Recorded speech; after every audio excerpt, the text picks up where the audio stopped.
So I'm never speaking of a way of being, of a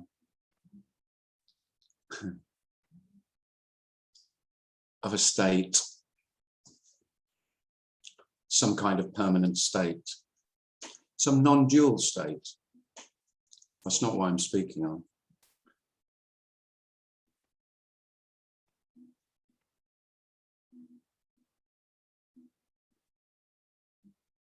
I'm not talking about a permanent state of peace. If I say peace, the peace is regardless, in spite of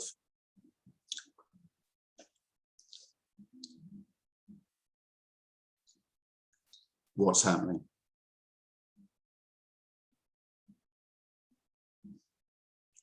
Whatever state is appearing, whatever emotions are appearing.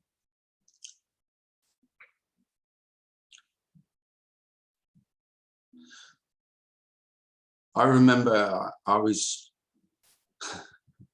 always hoping that this end of suffering that I'd heard spoken of a lot, this end of suffering would mean that there wouldn't be what I considered suffering, which was sorrow,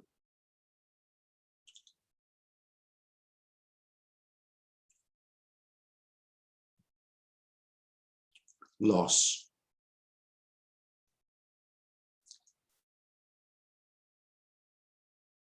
some kind of permanent state of, well, I'd heard of bliss mentioned quite a lot. Well, states and emotions come and go. Everything changes. Things appear. Things disappear. Everything is lost.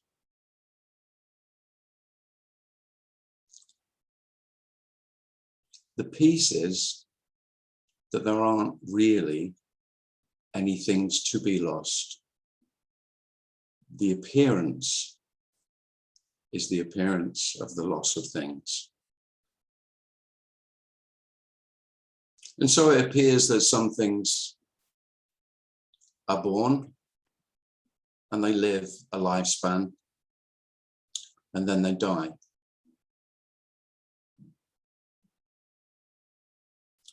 If I tell a story, without the stories, there's simply no knowing.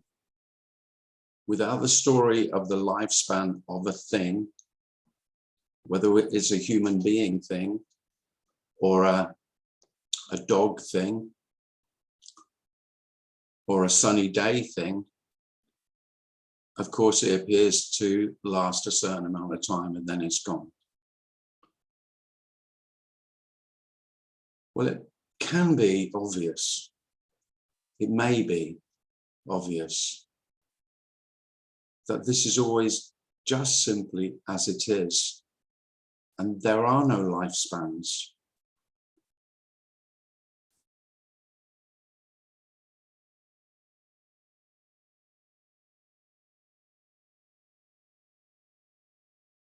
That this doesn't change. The appearance of change and the changeless are not two.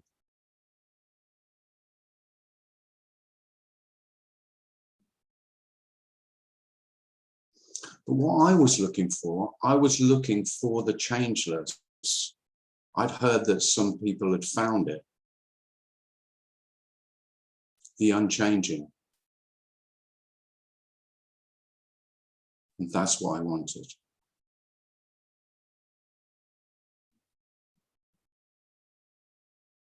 I wanted it for myself.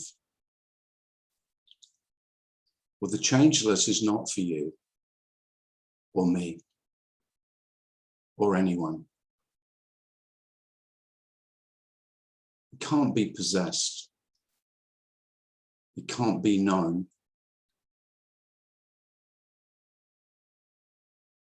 It won't be boxed. Whatever words you hang on to as, well, I think that's it. It's no wonder God's been so popular. It seems so straightforward. Oh, it's God.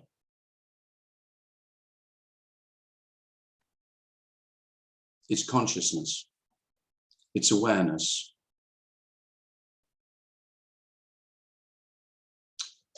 But this changeless can't be found. Can't be known. It's hopeless.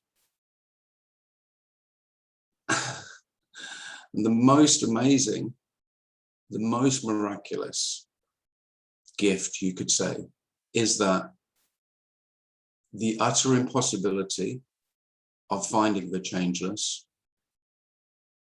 the hopeless quest, the futility of the looking, here it is, changing, ever changing, utterly changeless.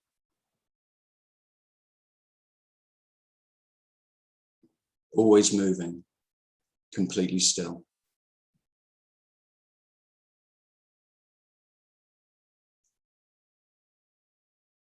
Singing its song, utterly silent.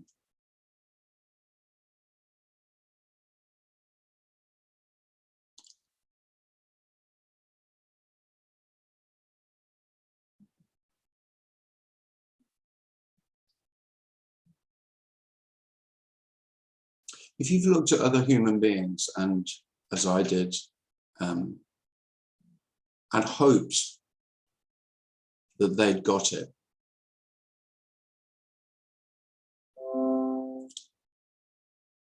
then it is as dreadful, it is utterly awful to hear that they haven't. And yet that is the liberation, that there are no special ones who have been chosen for this wonderful gift. It is a gift of nothing. It is an attainment, a totally empty attainment. There is nothing attained. And it can feel like everything has been lost. But in the losing of everything, it's absolutely undoubted that nothing has been lost or could be lost. This is all. Whole and complete. Nothing outside. Nothing inside.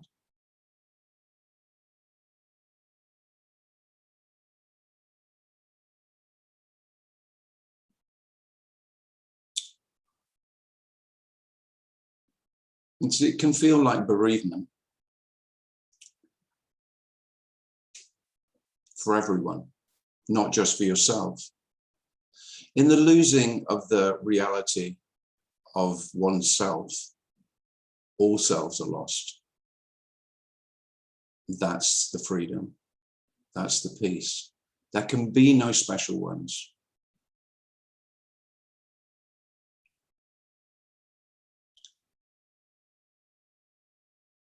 And that's why it may feel like unconditional love, because of course, whilst there is any sense that there are special ones, That's completely conditional.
So if you'd like to ask a question, then just raise your hand or just unmute yourself and ask me. And if you want to share anything, you do the same.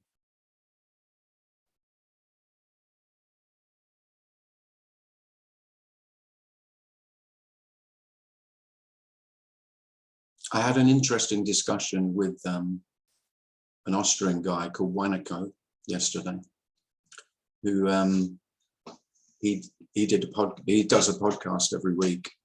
I don't know if it's every week, but and he's Course in Miracles guy. And I was a bit apprehensive about doing it. You know, should I be messing with the Holy Spirit or not? I wasn't sure. I wasn't sure how it would go with the Holy Spirit, but it was great. And it was interesting how much what I had to say and what he usually speaks about, it had in common, much more than I ever imagined. So that was interesting. So that's, if you are interested in that, then that's I've put it on my Facebook page.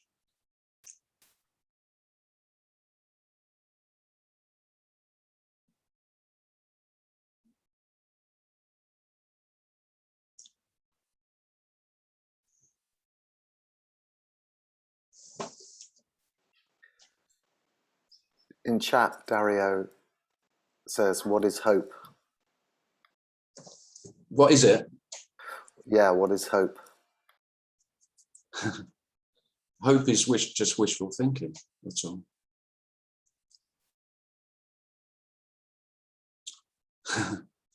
It's just, hope comes from the whole illusion that this could be other than it is, that's all.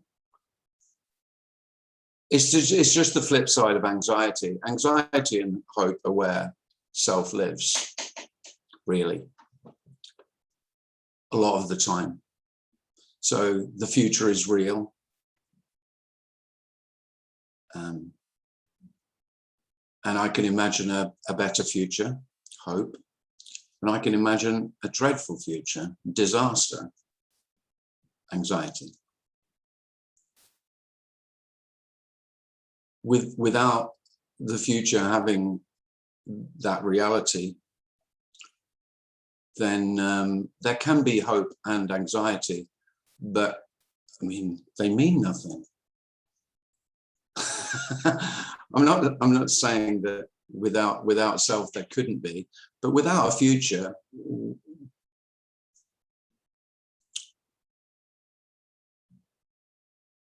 there could still be wishing and hoping,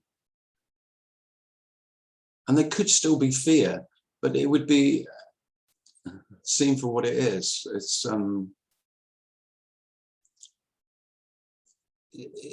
It's magical thinking, really. That's what worrying is, isn't it? Worrying and hope are very similar in that what thinking does is self believes that thoughts have power. And there's plenty of people who will tell you that as well, you know.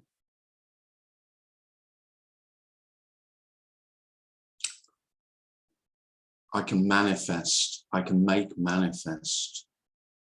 I mean, how much more magical could you be? But this notion of magical thinking isn't just in spirituality. It's the very nature of being me. That my thoughts are powerful. One of the most liberating aspects of this is that really thoughts are just absolutely nothing at all other than thoughts. I mean, we don't even know what thoughts are.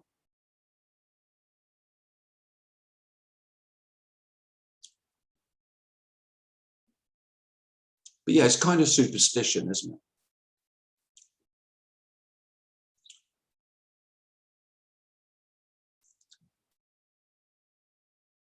And self is superstitious, whether it says it, you know, whether it avoids walking under ladders or not. Self is superstitious in that it feels that it's got magical powers, you know, magical powers to know how my thoughts can affect the future and bring me the reality that I'm hoping for, or that I'm avoid the reality that I'm anxious about. Freedom from that is worth speaking about. And it just really comes from the absence of the reality of future. There is nothing to come.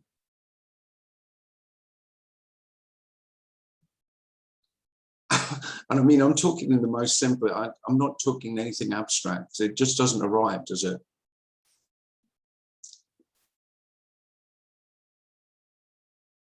You've never seen the future.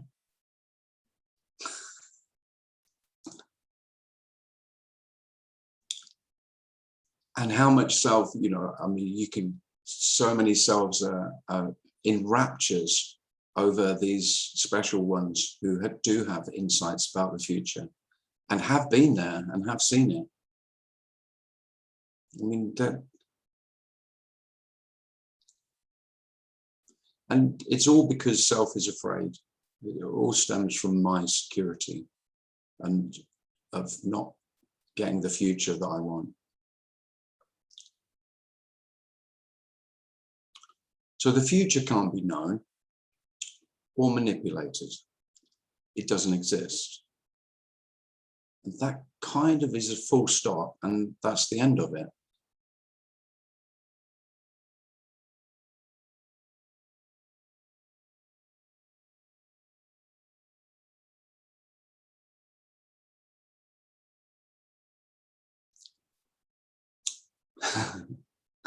Because this, you know, the arrival and the departure, which is the whole notion of time.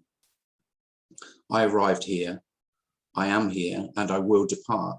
Well, without the story, without me telling that, without me telling the story to myself in thought or telling you the story in words, it's nonsense. I mean, this nonsense is what we call normal, but it's nonsense. It's just memory and imagination. The future is imagined. The past is a memory. Now they're real. I'm not saying imagination isn't real. It's real imagination. I'm not saying memory isn't real. It's real memory. But that doesn't make the past real, and it doesn't make the future real. This is the only reality.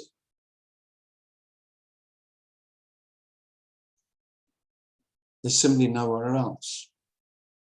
There's nowhere to go.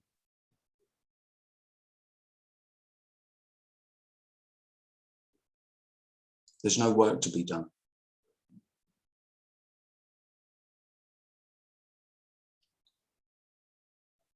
This appears exactly as it is. in spite of, regardless of any of your intentions, any of your wishes, any of your efforts.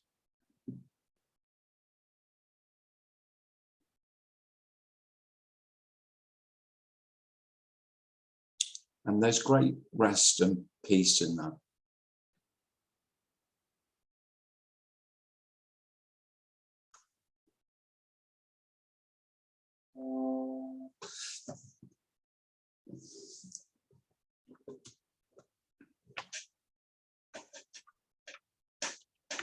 Hold on, I've got a bit of a problem with my laptop.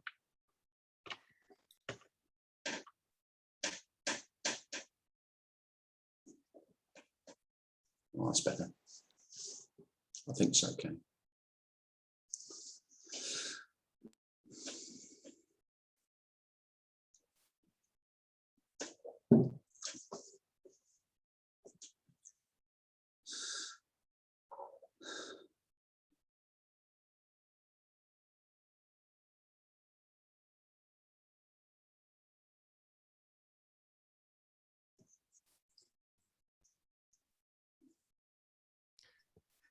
Yeah, it is really amazing that. Hi, Gia.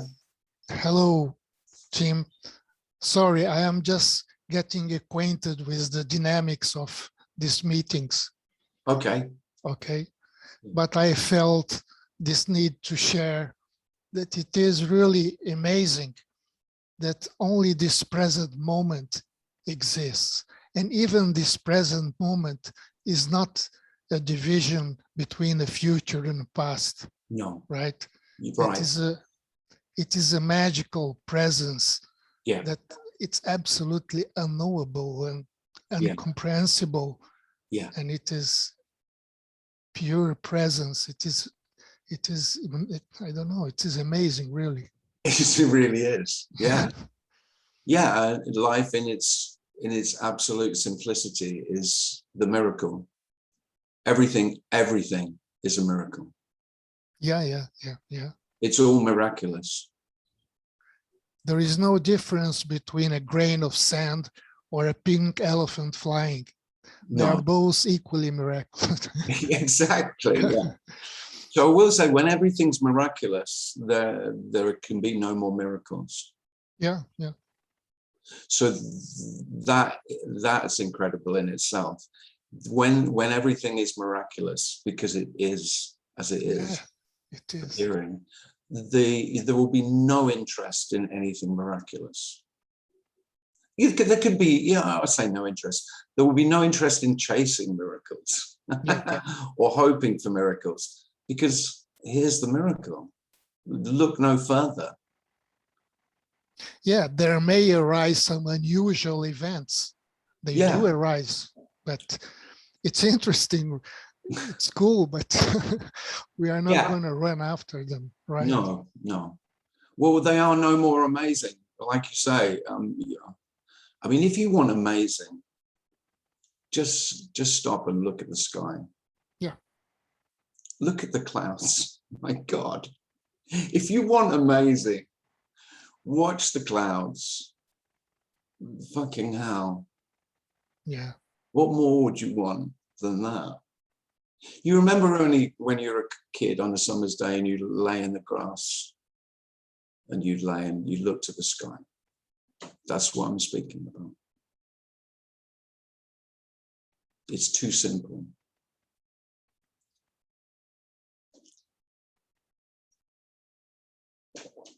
Yeah, thanks, Gio. Hello. Hi, Dario. Hi. So whenever I'm chasing some experience, may it be spiritual, whatever, I first have to ignore the miracle of this. Yeah. And say, this is nothing. It's just always overlooked. It's just ordinary. It's not special. Basically, self is almost constantly saying, this is not what I want. It's the nature of me. The nature of self is striving, longing, searching, hoping. And the thing is, And we're conditioned from childhood to believe that they are all of what I've just said. They're all very positive, aren't they? For self, they're all highly encouraged. You are very encouraged as a embryonic self to see all those as positive. They're all good. Well, otherwise you'd be a failure. Woe betide, you weren't a successful human being, a successful self.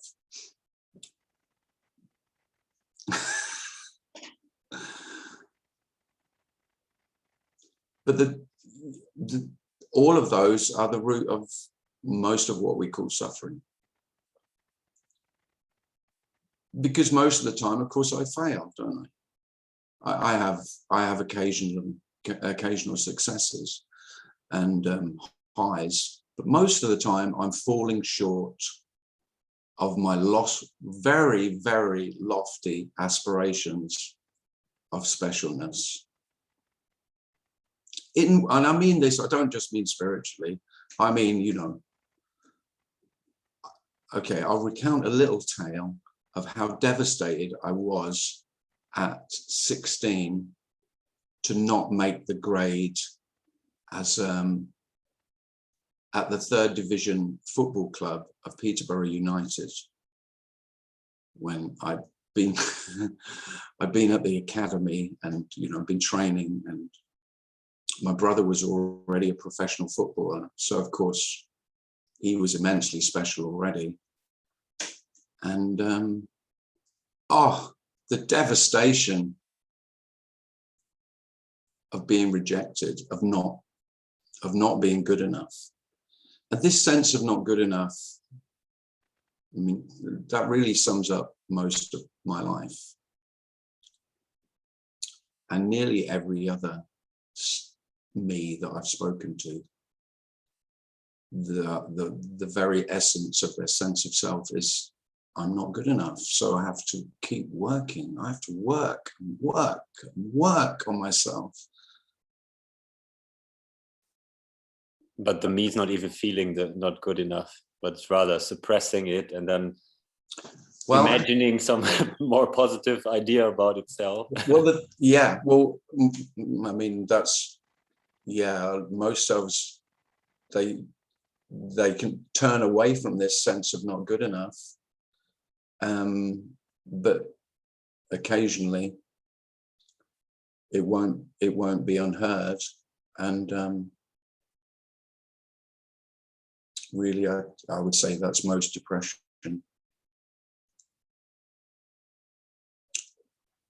That was my depression. Life, I would have these goals and I would have the small successes and I'd overlook most of my failings and most of my failures. But of course I couldn't overlook them. I'm just putting them to one side so I can't look at them while I get on with trying to be a success. But there they are. And then one day it's like the bookcase suddenly falls and smashes where I'd packed them all up, and it all falls on top of me. And it can seem to take a while to get up and put yourself together, pull yourself together.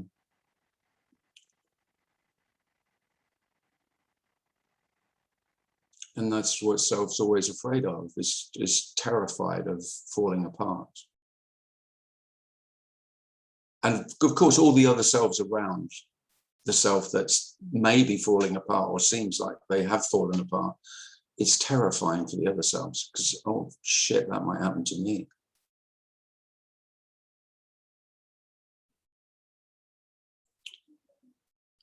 And the most wonderful news is there's no one to fall apart. There's nothing to hold together.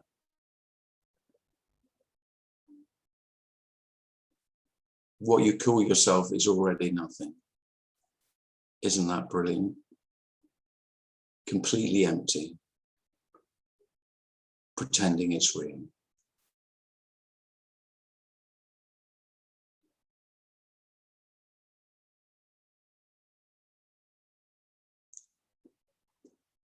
So what you've called yourself is nothing. Exactly the same as everything else. That's non-duality.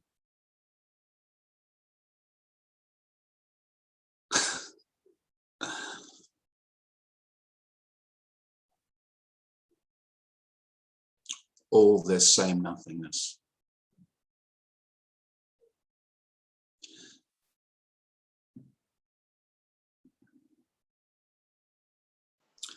And the reason that nothing or emptiness or the dark or the abyss or the void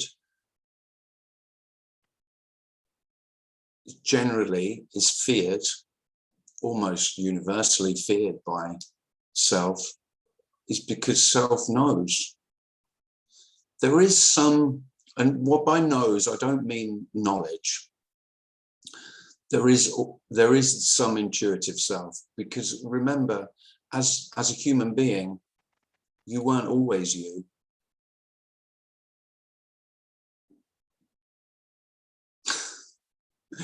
In the story of a human being, you is born around 18 months, 2 years, between a year and 2. So it can feel like a remembering, but you don't know what you're remembering because it's nothing. So it's a funny, it's when I say remembering, you'll go, it can be a sense of remembering, like there is something that I've forgotten, but because it isn't anything, you won't remember what it is that you've forgotten. So remembering, it's almost like so self is forgotten, and then there's a familiarity. Thanks, Roberta. And this is always familiar. This is always known without any knowledge. It's a knowing that can't be spoken. The only word in English that even is remotely close is intuitive. Intuitively known. I know, I don't know how I know, I don't know why I know, I don't know why I know, but I don't doubt. So really, when I'm talking of this is known, it's really that it's doubtless. They're speaking about this here because it's doubtless. Now, I don't know what it is that's doubtless, but this is.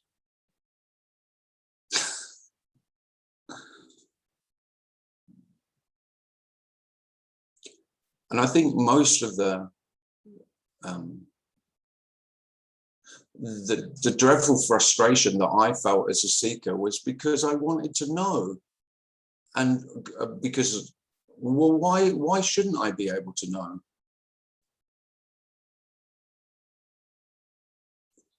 And that was, I feel now that was probably because I could only infer that whoever I heard speaking about it, in order to speak about it, must know what the fuck they're talking about. Well, anyone who speaks about this doesn't know what they're speaking about. And that is what enables the speaking about it. Now, that is paradoxical because it's completely the antithesis of what we would normally say about speaking about a subject. The more you know, the more confidently you'd speak about it.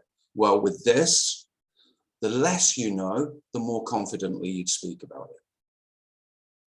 Because it would be doubtless that you could not get it right, and nor could anyone else. And that is immensely liberating. Nobody knows. How wonderful is that?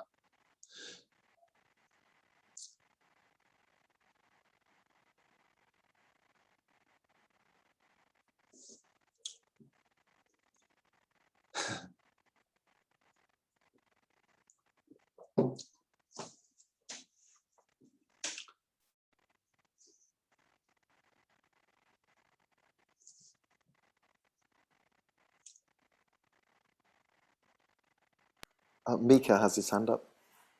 Who does? Mika. Mika, yeah. Hi. This communication is somehow mesmerizing, but it is also like unpractical mystery. And the problem is that I have lost the interest with the interest and motivation with the practical things. Mm-hmm. So I can show you this part of the room looks quite nice, but the other part, so this is the reality. Don't show me the reality of your bedroom. I will say, Mika, it's no worse than mine. Is that consoling? Yes, a little bit, thank you. Okay. Well, the thing is, you say about, you know, that you lose motivation with the practical things of life. Unless you say that matters, does it matter?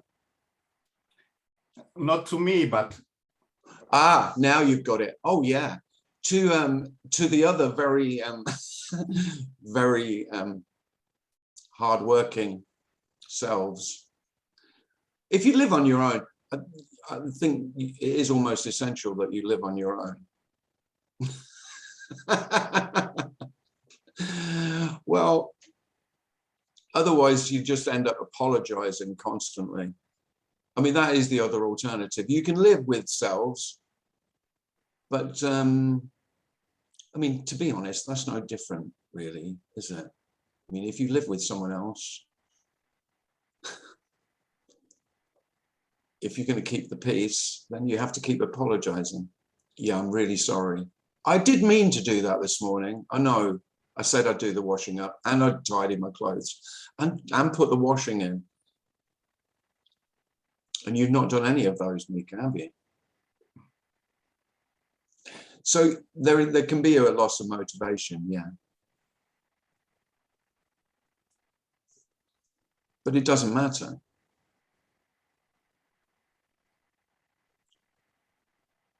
okay, that helps, thank you. Okay, does that help? Oh, that's nice.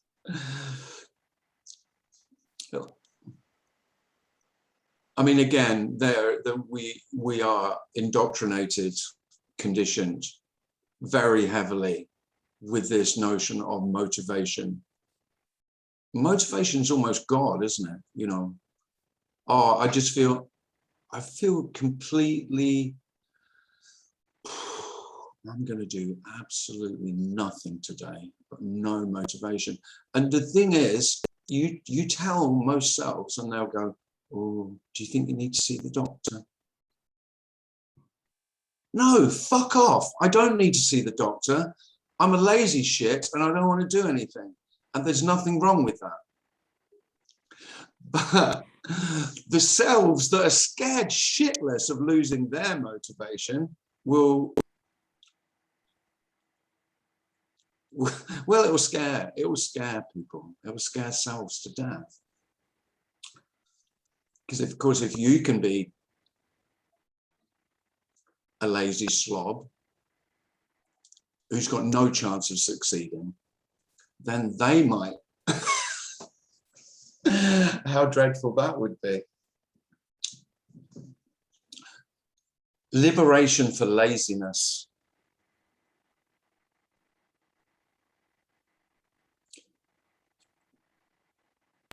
David's got his hand up.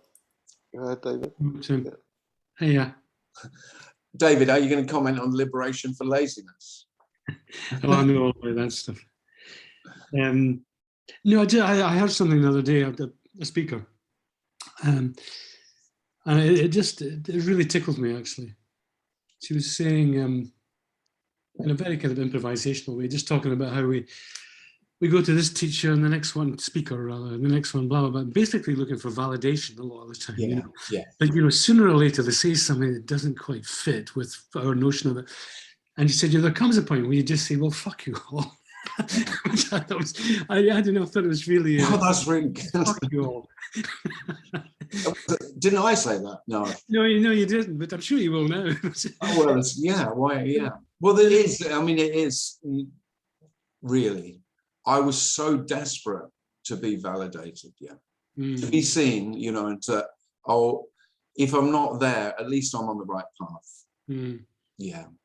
But I mean, I know there's no trajectory as such, but it would seem to be quite a kind of pivotal point now where you just say, fuck you all. Oh, that would be, yeah. Well, I mean, you'd have to say it and mean it, but yeah, you'd really have to mean it for it to be. That would be a pivotal point, though, that you would know. I mean, that would be a massive. Yeah. I think the point. That would be a huge shift in itself. Yeah, exactly. The notion being that it comes out of a sheer desperation anyway. I mean, you're not really in control of it. You just throw up your hands and say, fuck you all. I you know, some things tickle one, don't they, in that respect? Yeah, well, that is good. Anyway, I thought I would share that. But it would have to come to a point of despair to get that, because self is so unwilling to give up, you know, the specialness of whoever you're listening to, whoever you're following. Yes. I mean, it's okay for self to give up her being special, as long as I can move on to someone who has now decided that they could be the special one. You know, it has to be a moving on. But fuck you all, no, that would be a big deal. Yeah. I find it very powerful, actually. Yeah, good. Okay, thank you. Yeah, thanks.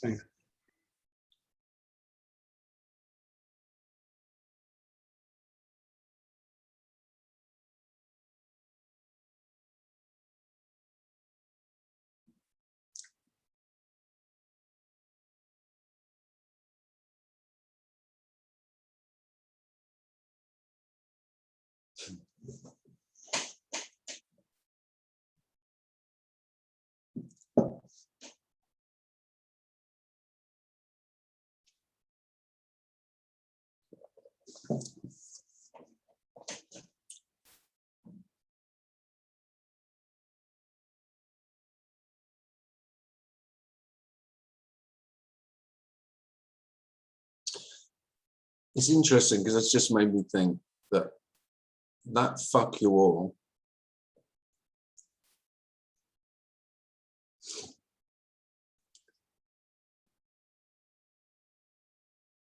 can only come, is probably only likely to come from a point of despair, because then you're completely alone.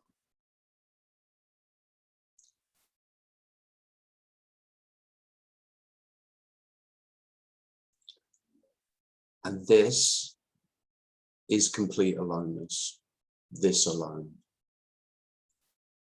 Now, the great paradox of that is this complete aloneness includes everyone.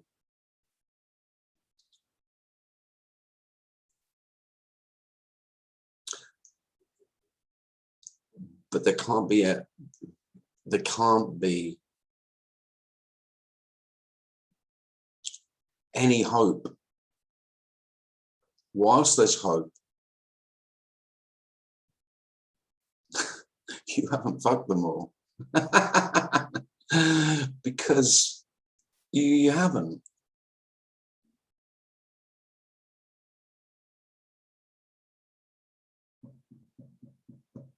He might just have the answer. So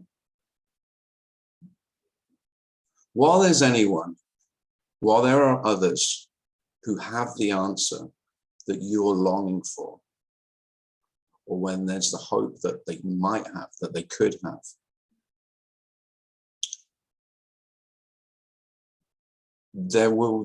there's suffering. How could there not be? It's longing.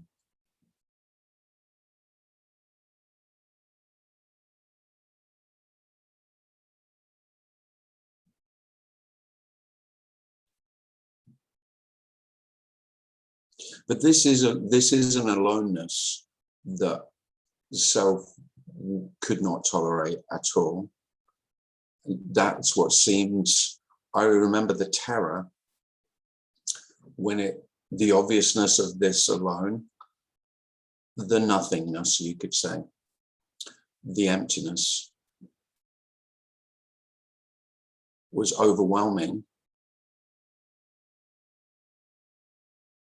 there was terror, because not only did it feel terrifying for me, but it was obvious that everyone else would be lost. There are only others because of me, other ones, other me's. So this aloneness is just completely inclusive. And so in the seeming loss of all the others, no one is lost. There never was anyone to lose.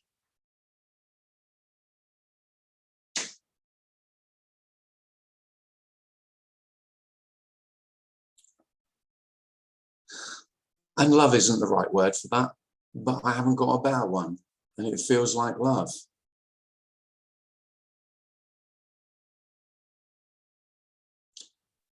And I really don't, when I say feels like love, I don't, it's very difficult. I don't mean, love is a tricky word. I don't mean an emotional love. I don't mean when I say feels like love, I don't mean emotionally feels like love. Just is this impossibility of exclusion feels like love. There can be no one outside or anyone inside.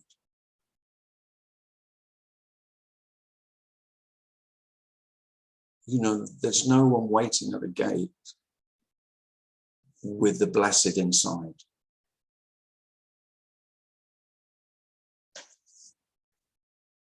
And that feels like love.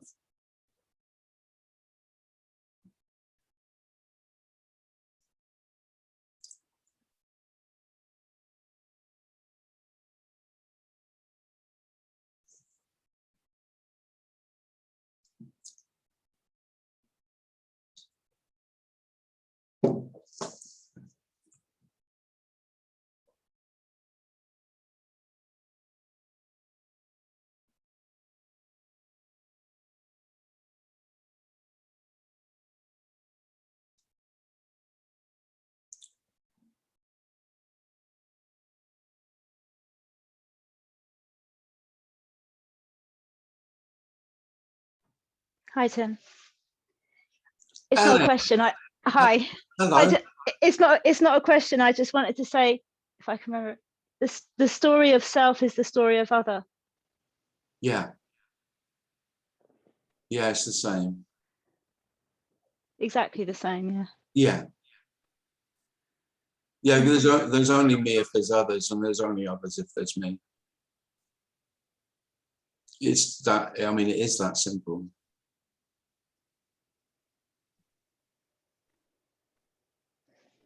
Yeah. Oh, good luck with you. Good luck with everything. Thanks. Yeah. Thanks. And nothing. Yeah. Yeah. Thanks. Thank you. Thanks, Alice.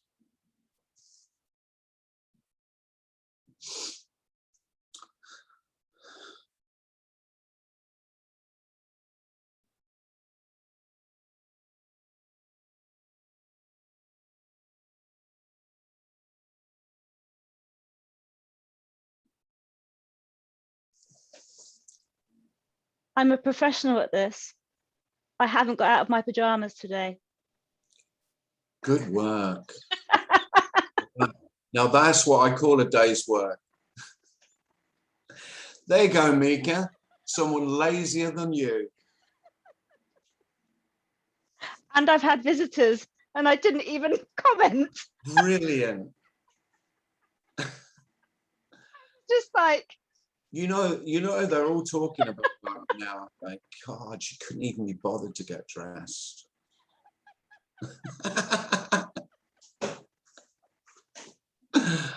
yeah, it felt really glorious. Oh.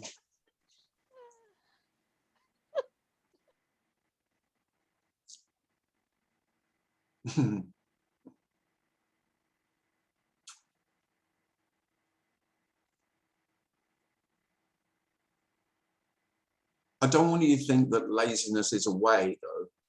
You know, it's not my teaching. Follow the way of lazy bastards. It's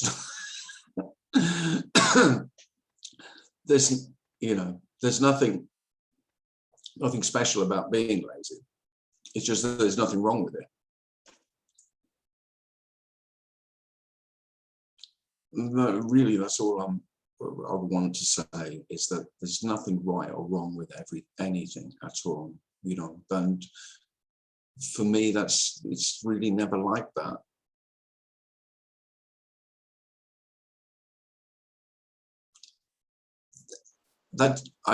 That can be misheard, I think, that, oh yeah, so you're okay with everything. No, it doesn't mean that. It's so there could be preferences, likes and dislikes, and reactions to things that you don't like. They're more likely to happen, not less, when you really you care very much less about other people's opinions about you. I mean, that is one of the most freeing is not caring what you think about yourself. That's the greatest liberation. But there is also great liberation in not really giving a shit what anyone else thinks of you. But that isn't as, there is great peace in that, but not as much peace as in, it's not that I don't care what I think of myself. I don't think of myself. Fucking hell. That's really hard to convey.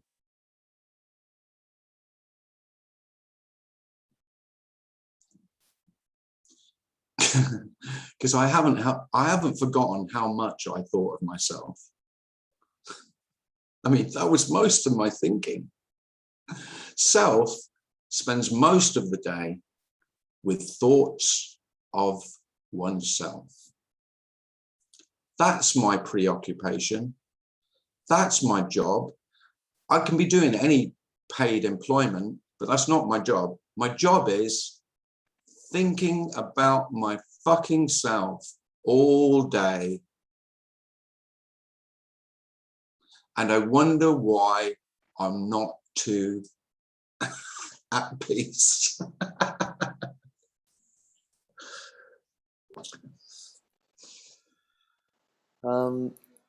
Ellis, my boy, says he hasn't got out of his pajamas all day either. He says not to worry. Wish I kept mine on now. Darren, you've been coaching him. Yeah. Dario has his hand up. Darren. Tim, how do you feel about the term non-duality? And you feel like it's another buzzword now? Like, what do I think about it? Yeah, well, how do you feel about it? I don't feel anything about it at all, really. I mean, it doesn't. I wish there was I'd like a better term to put, you know, Tim Cliss, and something that sounded better than non-duality for the meetings and for what we're speaking about. But for the time, well, it seems like we're stuck with it. Because non-duality doesn't mean anything, but it is because it only means in contrast to normal sense of me and you and duality of separation. I mean, I don't mind it, but I don't like it. And like any word, as soon as you put a label on anything, as soon as you name something, it becomes a thing. And of course, there isn't a thing called non-duality. I think I started with that today because the problem with saying non-duality is it can sound like, oh, that's something I could get. And it doesn't matter how many times self hears that you can't get it. Because one, there isn't anyone to get it, and two, there isn't anything to get. Self can only hear, there's something called non-duality, because there's all these people speaking about it, and there's endless books that I've read. So there must be something, and we're not talking about anything. We're talking about everything and nothing. So there might be people talking about this, but they don't use the term, and we're not going to find them because we don't know what term they are using. Yeah, well, if you do find out, Dario, and you've got some, you know, if you find some other speakers who are speaking about this and you think they've got a better term, then I'm open to suggestions, because I'd be quite happy to drop the term. I wouldn't mind at all. It doesn't mean anything. Well, it does mean what it says on the tin. I mean, I don't mind it, because it does say not to. I prefer not to, because it's more direct. Maybe I'll start saying not to, and I'll just Tim Cliss not to, maybe. But it doesn't make, I have really no interest in it, because it doesn't matter a shit.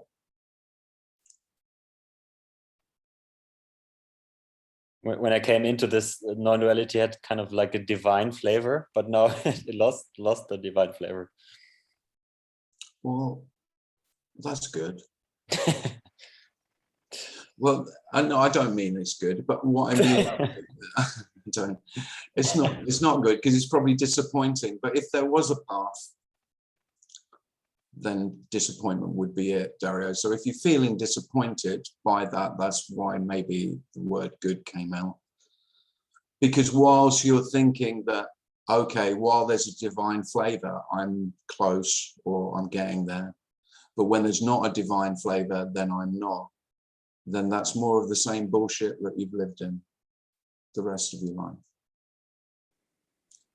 This is the story of me getting, oh, if there's divine flavor, then that's more non-dual. There isn't anything more or less. There is no more or less.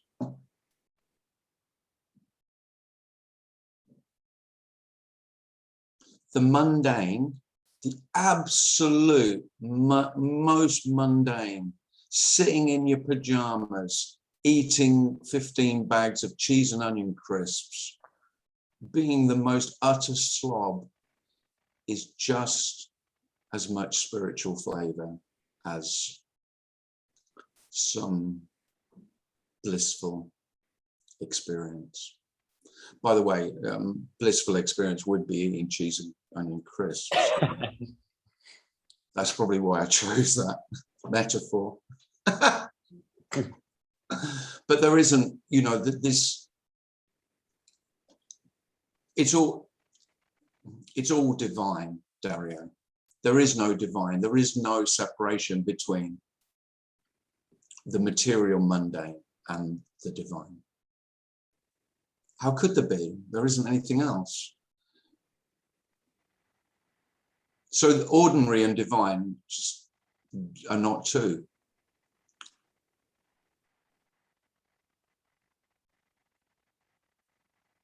Bored and ecstatic are not two. They're just how this happens to be. If there's boredom,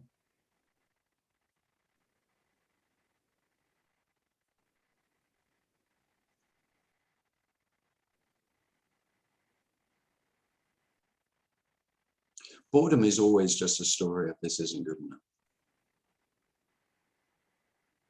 This isn't boring. How could everything that is and everything that could possibly be boring? Boring just means it's not what I want. It's not getting me where I want to be. It's not where I want to be. So what? Who do you think you are? Well, there's a simple answer. Someone special. Because I'm me. Meanness is the sense of this grandiosity. You know, in psychology, there is, you know, grandiosity is a term used for, you know, inflated egos, you know, hugely bloated selves. But it is the nature of self. It's grandiose. How much more grandiose can you get than thinking that everything is in relation to? Everything revolves around me. I'm the center, and the whole universe has me at the middle of it. Look, you know, I am the sun. That's what me says. I am the light. Without me, there'd be nothing, right? I mean, the arrogance and the grandiosity of self is, and by the way, I mean that for selves who have low self-esteem, you know, you could say that's with really bloated self-esteem. But low self-esteem is just the flip side of specialness. I'm especially terrible. I'm especially awful. I'm especially shit.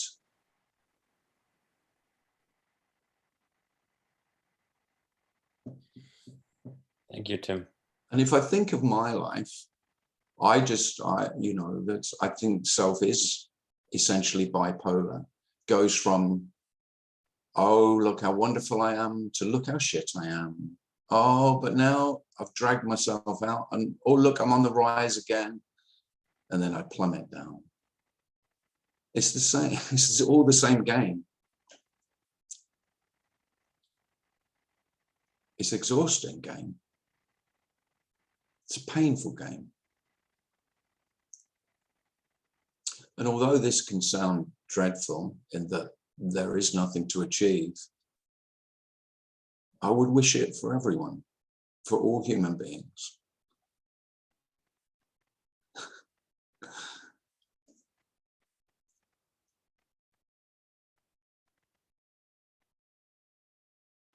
Roberta has a hand up. Yes, thanks. Hi. Hi, Rebecca. Hi. I guess I'm kind of responding to Dario's use of the word a flavor of, I don't know, was it divinity or The divine. like the divine? Yeah. And I feel like, although I totally understand that this searching aspect or the seeking aspect just totally backfires, at the same time, I feel like it's very hard for me to let go of the idea that the noble path or the not sitting down, you know, to a bag of crisps and you know, a beverage, or you know, that there's wasted time, or there's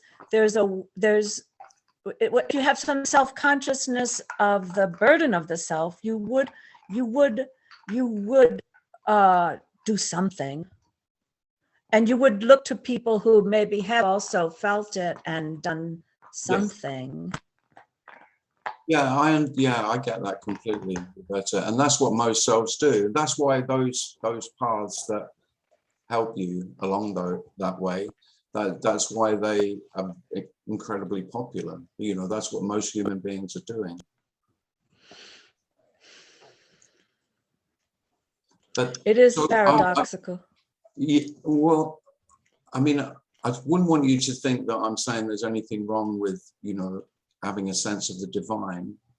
It's beautiful. But this is that. How could it not be? You know, this is always divine.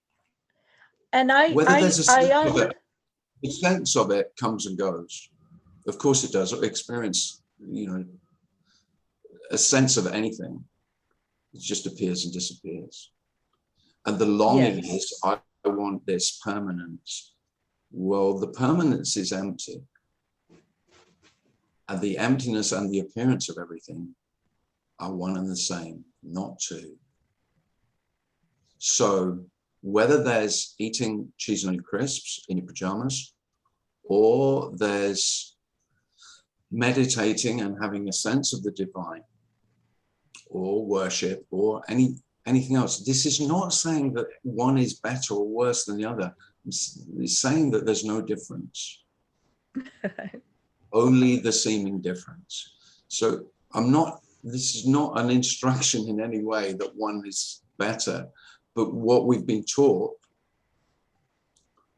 most conditioning, is that, of course, there is higher and lower action, higher and lower intent, and one is superior to the other. This lays everything flat. There are no more mountains and valleys. So, you know, with the slobs eating their crisps in the valley, and the great spiritual master sitting on the top of the mountain, very, you know, if not in heaven, very close to heaven. Heaven and hell is not somewhere else. This is all. Thank you. Oh, you're welcome, Roberta. Well, has anyone else got a question? What is it? 10 past. If you have anything pressing to ask, or you want to say.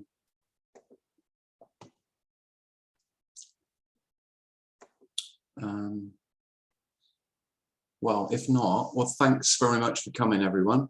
Oh,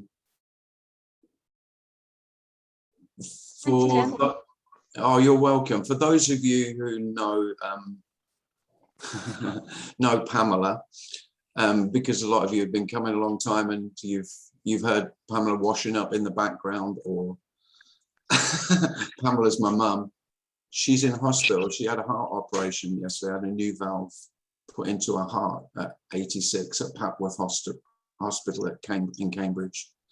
And so I wasn't going to mention it, and then it just came up at the end to tell you that, because I just thought, well, quite a few of you know my mum, and she's usually, I'm not at my mum's at the moment, but she's usually just sitting, listening to everything, and quite often commentating as well, commenting. But so, yeah.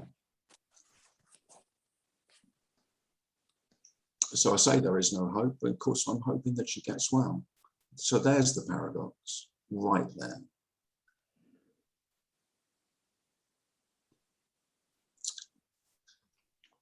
And I know your wishes don't come true, or they may appear to, or they may appear not to. But of course I'm wishing her well. This isn't about naturally being human and caring about the other human beings you care about. The illusion is that it's you who's doing that. No, it's what human beings do. It's what we do. It's no credit to you that you care about someone else. Whereas I give myself credit for that. So thanks very much for coming. And yeah, if you haven't seen, I'm doing a retreat. Darren's going to host me again. So we're doing that November the 20th. And if you're all welcome to come to that. And if the price is set, but that is flexible. So if you'd like to come, but you think the price is prohibitive in any way, just message me through the website, email me, and I'm very happy for any of you to come and pay whatever you feel you can pay. I mean that. It's just, it would be great. I wouldn't want any of you to feel that you couldn't come. And the other thing is, if you'd like to come one day and not the other day, that's perfectly okay as well. So thanks again, everyone. Thank you, Tim. Lovely to see you all. Thanks, Darren. Thanks, Tim. Thanks Thank you, so Tim. much. Thanks, Tim. Yeah, all the best. Thank you. Bye. Very good. Bye. Bye. Bye. Um, Bye.